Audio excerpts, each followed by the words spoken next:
Blessed be the name of Jesus. Good morning, good morning.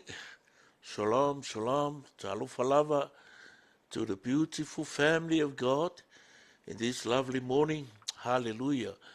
The first day of the fourth month of April 2023.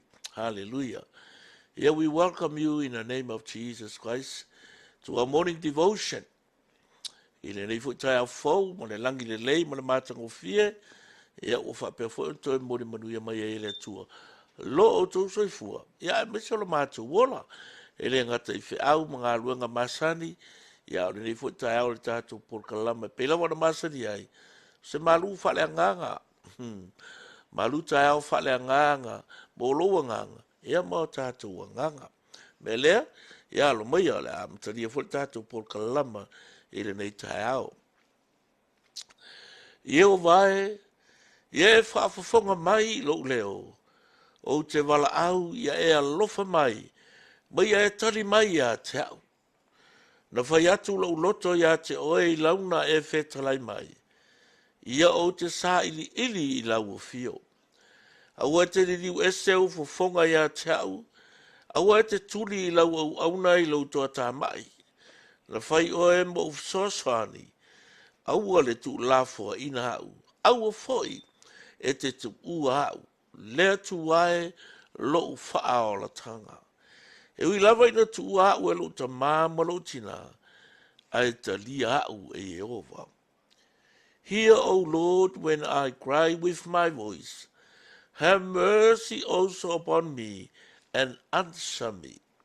When you said, seek my face, my heart said to you, your face, Lord, I will seek. Do not hide your face from me. Do not turn your servants away in anger. You have been my help. Do not leave me nor forsake me, O God of my salvation. When my father and my mother forsake me, then the Lord will take care of me. Hallelujah, hallelujah. He is the creator of heaven and earth. The Elohim, the El Shaddai, the Adonai, the El Elyon. Baruch Papa Shem Adonai. Hallelujah to the name of Jesus Christ, your one and only begotten Son, incarnated to a form of human, to bring restoration to mankind. We give you glory, we affirm you, and we ascribe you, because you are the benevolent King, the Lord of lords and the God of all gods, that every knee shall bow and every tongue shall confess that you are the Holy One of Israel.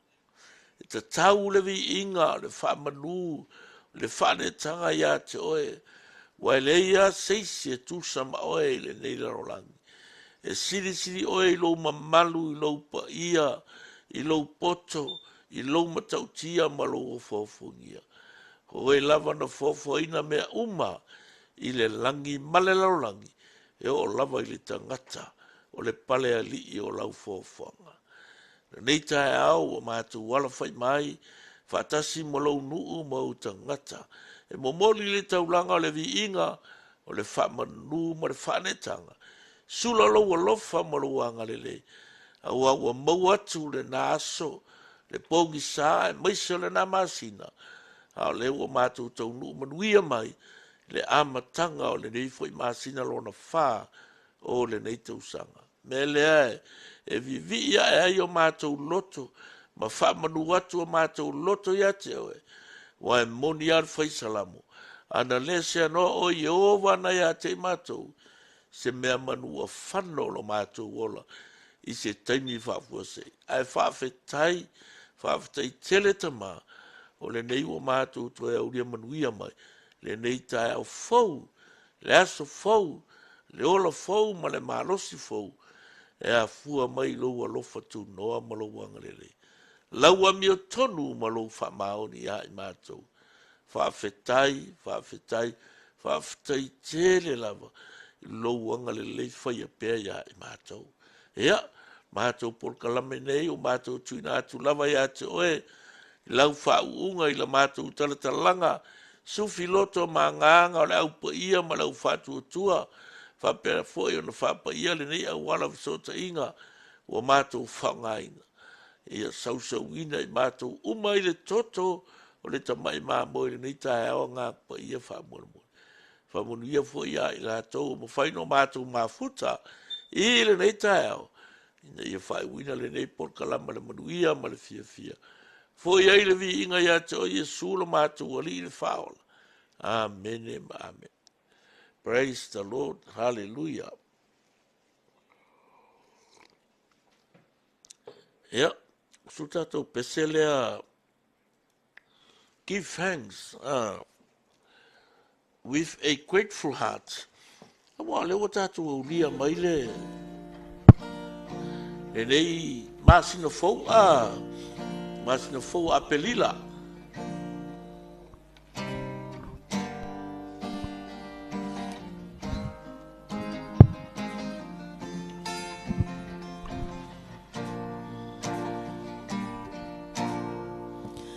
Give thanks with a grateful heart.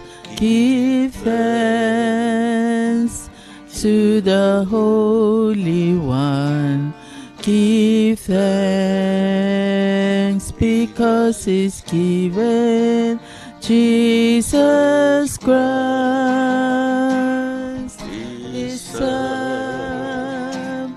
Give thanks with a grateful heart. Give thanks to the Holy One. Give thanks because He's given Jesus Christ, His Son. And now let the weak say, I am strong. Let the poor say, I am rich, because of what the Lord has done for us. And now let the weak say, I am strong. Let the poor say, I am rich, because of what the Lord has done for us. Give thanks. Give thanks with a grateful heart.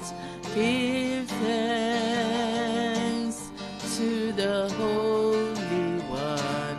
Give thanks because He's given Jesus Christ, His Son. And now let the weak say, I am strong. Let the poor say, I am rich, because of what the Lord has done for us. And now let the weak say, I am strong. And let the poor say, I am rich, because of what the Lord has done for us. Give thanks.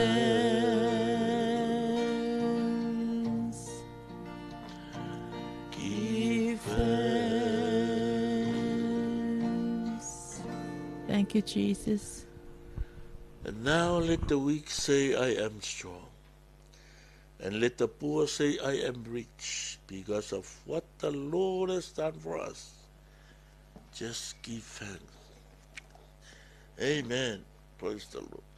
Yon mo maule ala apostolo Paulo ma ia o vai ono malosi ai lea a pena na fai e stau tinonga ola i le nei foi tae ao a matanga le nei masina pe le lava le whaasoa i o ao ua le lava fo le malosi ia e tūlai ma e whaapea atu ia te oe lava ia o a ua le tangata maloloina o a ua le tangata ta mauainga tiklea le mamalu a le ali ma le matautia o le atua ma lana provisions i lo wola a misa lana wha maloloka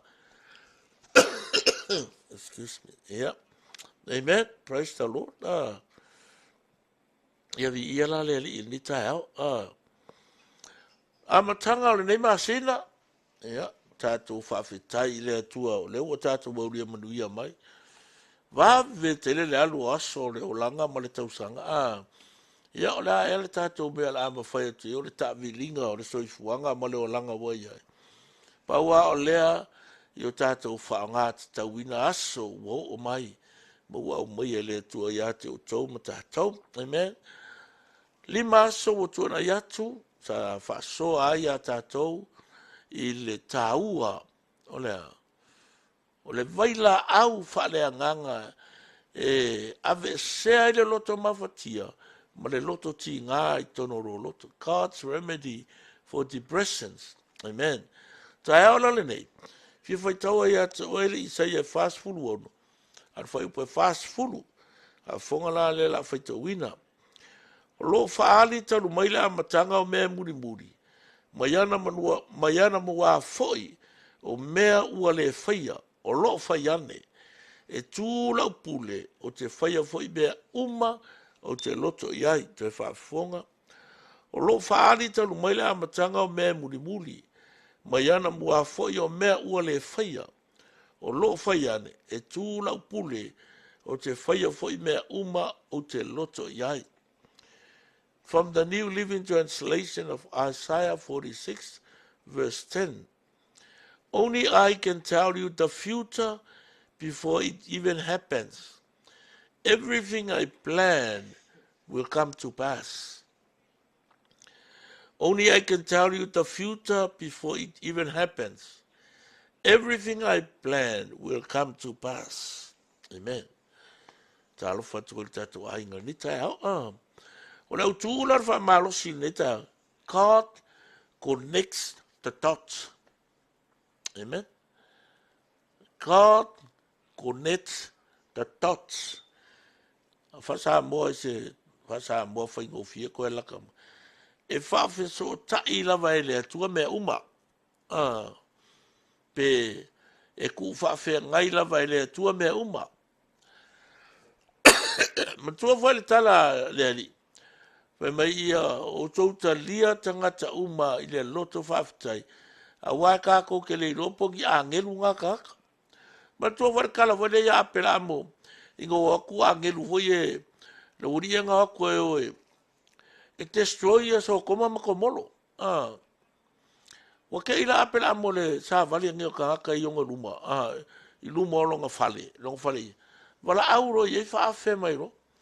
Ia lua leo le kalawanga. Ai kusala kai mire o whaafe apela amo. Ai wish te kuro apela amo lom kua. E Sarah. Kalo kua o apela amo e Sarah. E moro mo Sarah. Ia ele i whape war kala le mamo e. Ma mea ngā mai e whasi e whai ele ka mawhanga rauri. Ai kusala o le whainga o le mea. Whai kua kasia. E vai le ngā o ia le ngā o ia le whawhinge. Pingi kua kasia i le whainga o le kuka. Whai o meo whalawa le whawhike inga whunga le a mai e inga i ele mea. O le vai. A whainga whai mase ki sau i male ki. I male maa moe le. Tore. Vai mai le makau ki o le ngai oi le mea kaka kari malo. Hospitality. O le mea la lenga. E leiro ai apela mo. O le awali ia ngā waku. O angelu. O le ngā waku e o e destroy so ko mama ko molo. o nga ua sila mai le kua. Ua makua ese le mea le ua iai le ia ngangu. Kusa lao le fai uma mea uma ia ma le leiloa. O tangata ia o ka ngaka mai le atua. Pero le winga le kala. E ku whaafea ngai ia le atua mea uma. Ia poai e sulu aku lau fale. O ia wala awa kuia. Pero ke whikau i fai lunga le awala. Por whare o loa. E manga o mia le whasasang. Alo fai e. A penga fai le wanga le ngofo lumbo por kiko whare o loa. Le ka o kako homeless. Ia o kako e kele inga kako react le vonga le ngai kaka. E vai mai sau selengi mau, sau selengi mau. Ai o so kuris kaka. Ia po, ia oke. E le le po wanga kasara po. Au kaka ia makua ku le ia oke ngia. Ki angi ia ko wainga e vai kia fe au. Malu ko kongi fai mangi kal. Wa oke ngia. Without knowing the reason why. Wala inga ngofo kaka lei. Le lopenga misa malako ainga po kuria lako ainga. Po ise me ua le fife. O le ala manga o mia le hurt. E koe restore le loko. Haru ako kako makua o ke ai. O le winga la leo le tala. Ka to connect the dots. E wha whailoa ia lava wha so kai lava le atua me uma. O e whalongo le kala le perfecta. O lo wha ali atu. O lo wha tali wha ali atu. Wha ali talu mai le amatanga. O mea muri mai ana mua foi. O mea ua le whaia o lo whaia. E tūlau pule. O te whaia foi mea o te loto i ai. Only I can tell you the future it even happens. Everything I plan will come to pass. O mea ia o umanu foi nei le tua mo oi mau. E le mwhinga le kahu. Ai mafua la o ngā kako le mwhinga u. Langa le kako ke le iloa. O le esele mele a ngā i e o kako mafau fau. O le wha pēa kako le aisinga le sau. O se mea ngā ka le sau. Ai le iloa i e le mafua anga. O mai e. Mea la lea. Ahora iu. Ahora iu. Ma la ora unga ka. Whamtala la e sasi a inga whai pisinisi. La inga whai pisinisi e tono Amerika. Na whea tu se tangata le inga o kusa o le uoar ka maloa. O le ngari le ko a whala whanga. O ka maike ko kourea o ngā mare pepe la le kos. Lunga winga o le makua kele o ngā lua ngā ki ngā o le whai. Ai ke ua waku ia le ka maloa le fiafi whai longo ua. E ile ka maloa le sau. E slip over. Ai makua la o makua i kele au whea ua si finge. E whai o ka maike ko konu ia e alu o le whale. Ma le pepe le le whale. E ki ngā la le kele o whea au. Ma ngā luanga wha ki ngā le ale whafinge le. Ai ioe i longo ua. Ka penga le poku. Ka penga me ai. Whai whale ka penga le whale. Tau lori a ka malo. Al malo ala o Spangiolo. Spanish. O ka ngakala leo, o ka ngakala malo. Sanga malanga ngasau. Ai ke u whailo ailo mara whai pisingisi leo. Angolo ka ngakala invite alu lako whale. Ia. Ana kua kusa lang silipo. Warkala kala mongi ya. O mea lau ku. Excuse me. Malamar kaya o la koe. Alu ka malo a Spangiolo leo. Makua i whawhekai ka māroa i le hospitality a le whinge. Kau singa o ngā ia, ma le wainga o ngā ia. E ui, i le kele o ngā ruanga e whai le kaya, ka penga inga o le whangau e o i le aonga, ma ka penga inga o ka maikiki, pepe le konga le whale. Ai makua i wai aku le Spangiolo le. E alu o le whawhinge, makua i malie le loko. Ia, fo i la le malanga. Ai ke ile wa ia ile ka ngaka o lako e kalesia. Ngā alu wha misi o ngale i Spain. Ai la ua whai ngā luanga wha misi o ngale lau kamalea. O mga o e pio le se loku, se falsa. Ia wa ia ila le me wanga le whainga ka. O ngā ka ngaka e laku i Amerika. Ai pe wha whengo ngā whaia le loku. Whai se falsa i o i Spain. Ai le iso ngā siksengi. Wanga o ka ngaka ngu ua o Spangiolo e whainga lako, whaia le koe ngā le aia le o le whai o le whalesa, ma pio le lo.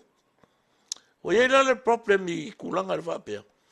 A vidi ya kuroa la le ungali I le kamaroa spangioro le ngasau.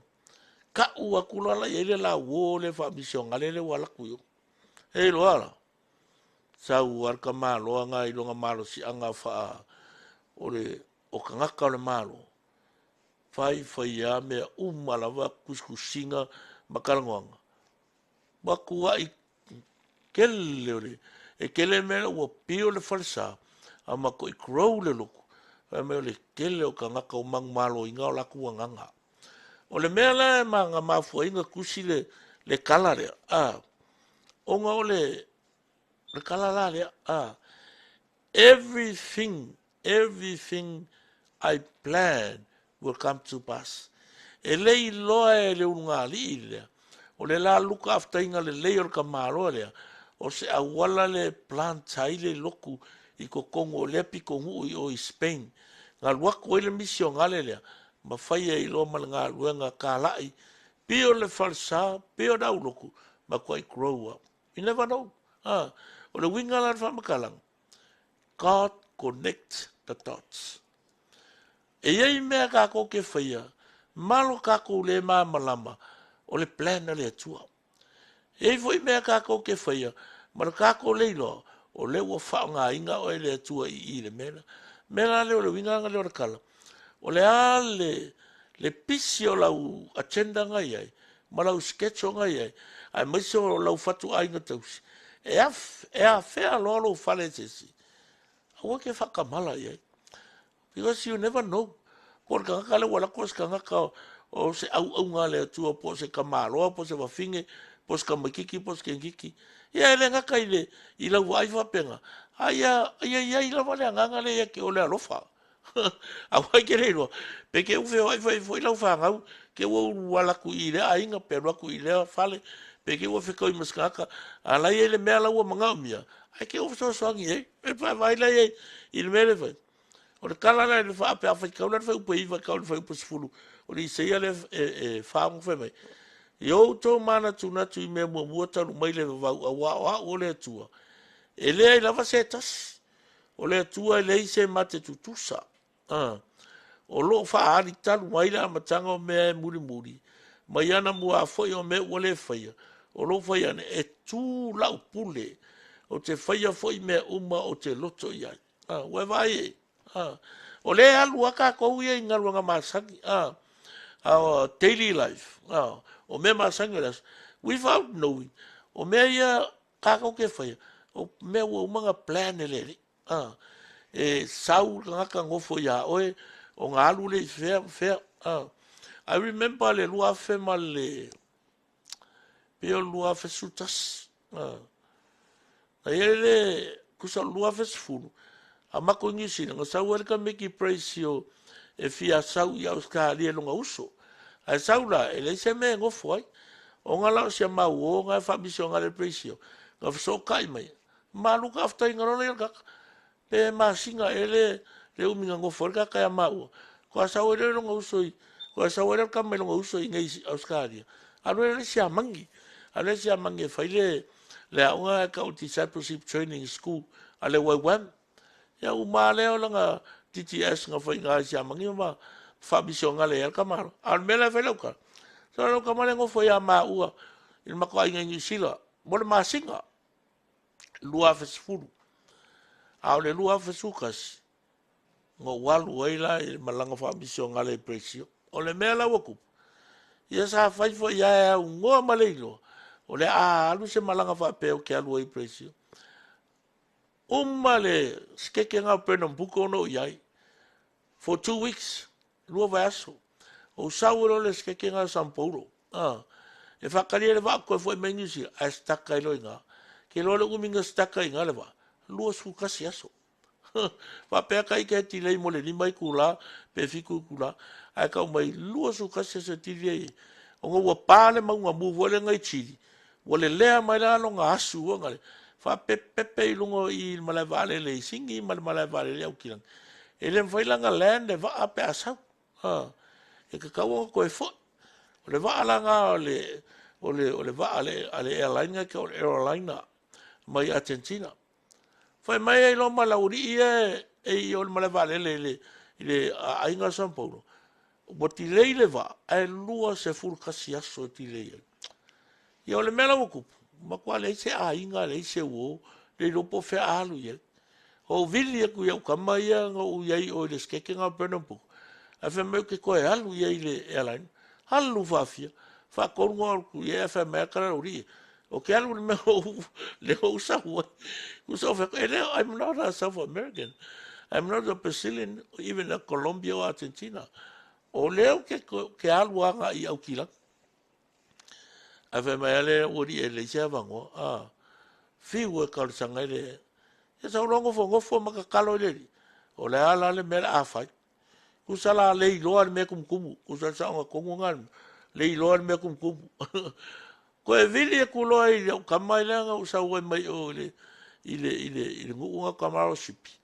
A fe melo kanga e vili le ngu mela. Al ngu mela kongu ala ka mikira. La ingar ka mikira. Vili a kua kani mea kusa wakanga suka silpo. Maua i ngā male mea ngofo i kako. Kusala e le iloa le lua fesifuru. O le saua lau kama lea. Mako ngofo i au kirangi.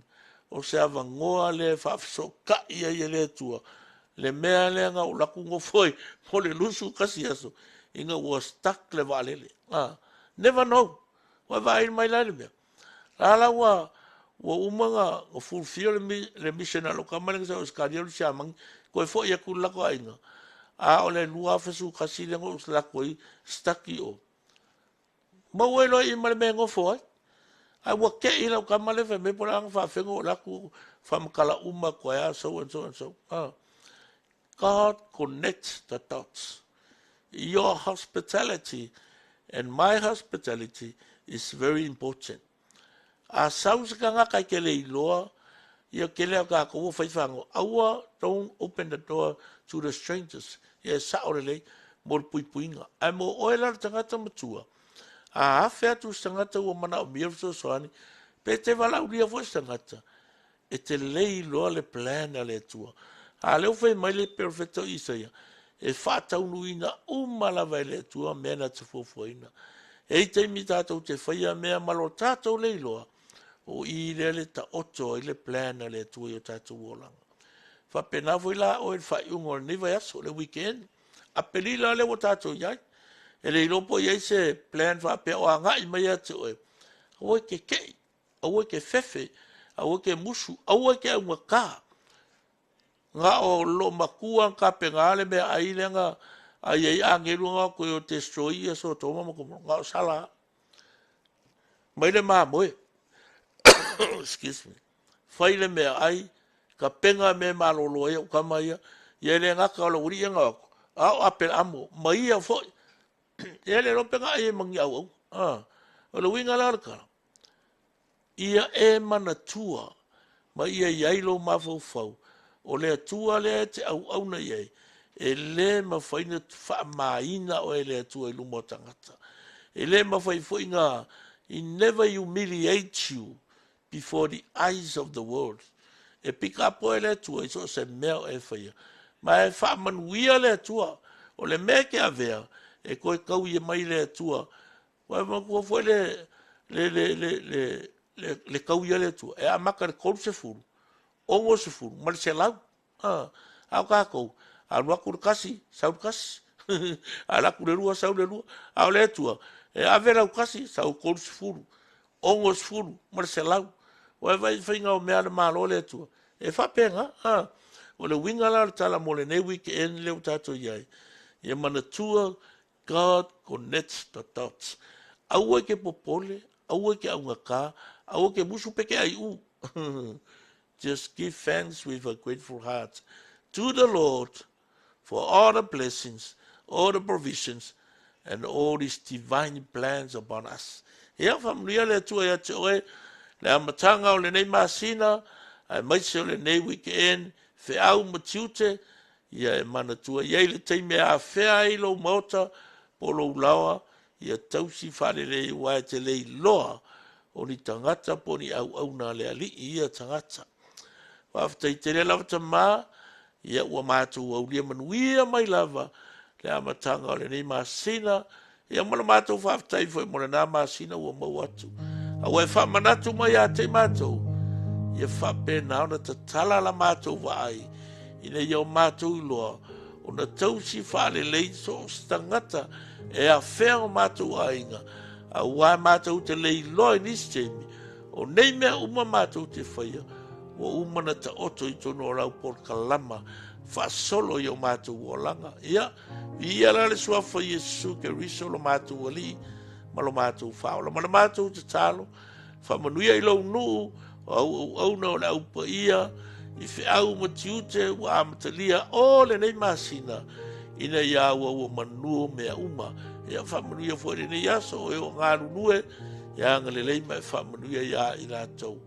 Mai se foi le tāpenanga, mo le whamanatuina o le malanga whātupu o lau fio, i le aso atai au, ia whapena o na vi ia i le soa whapele, o Yesu ke risolo mātua ri i le whaola. Ia whaftai mo le awanoa ne nei tai au, mātou whasoa ma tala talai, i le tala le lei o lou malo, ia whamanuia le nei aso atoa, e i ume uma i lo lava viinga, o no lou soafa Yesu, o mātou wala au mole atuai. Amen. Amen. Praise the Lord. Ia, ia le li nei tai au, aftai fo tatu ainga, whaina mafuta, i le nei aso mea whamanuia le atua, ia whatua ia Celestine le malu, ia nei tai au, pea fo le sunga ia pasta, kirika mesa eri mai au kilani, se uso ia Reverend Christian Alolii, mai Samoa, ia me se fo le sunga le whatonu, lau tanu o mo kiriso, siata peni a mina malu, ia me se whatua ia Noelani Committee, mai Samoa, ia whamanuia le atua, ia te utou nisi foi wale tau o te eila mātou waai, ia sa mai moina ma whaafonga, anga le leile ali, whapea foi manisi, whapena o na mai moina, stay muriane. May the Lord bless you all. Happy April. Manuia aperila wa tātou savalia. Whatai ma le whamtalanga. Ono le soa fo Yesu. Amen, amen.